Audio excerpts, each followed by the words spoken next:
আসন্ন পবিত্র ঈদ উল ফিতর উপলক্ষে রাজধানীতে 3 দিন ব্যাপী ঈদ উৎসবের আয়োজন করতে যাচ্ছে নাগরিক উদ্যোগ। এই আয়োজনের অংশ হিসেবে ঈদের দিন অনুষ্ঠিত হবে ঐতিহ্যবাহী বর্ণাঢ্য ঈদের মিছিল।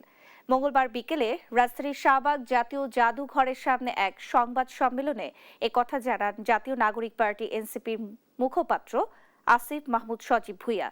তিনি জানান, ঈদের আগের দিন সন্ধ্যায় রবীন্দ্র সরোবরে মেহেদি উৎসব ও সাংস্কৃতিক সন্ধ্যা, ঈদের দিন সকাল 10টা হাইকোর্ট প্রাঙ্গণ থেকে শুরু হয়ে শাহবাগ মোড় গিয়ে শেষ হবে ঈদ উপলক্ষে ঝটিকা মিছিল ও ঈদের পরের দিন সোহরাওয়ার্দী উদ্যানে আয়োজিত হবে ঘুড়ি উৎসব।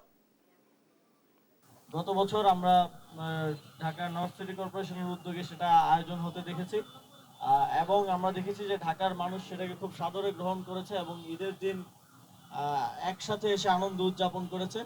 এবারে আমরা সেই সুযোগটা তৈরি করতে চাই এবং সেই জন্যই আমরা ঢাকার নাগরিক উদ্যোগে এবার ঈদ মিছিলটা আয়োজন করতে যাচ্ছি। এক্ষেত্রে আমরা সর্বসাধারণের অংশগ্রহণ এবং সকলের সহযোগিতা প্রত্যাশা করছি।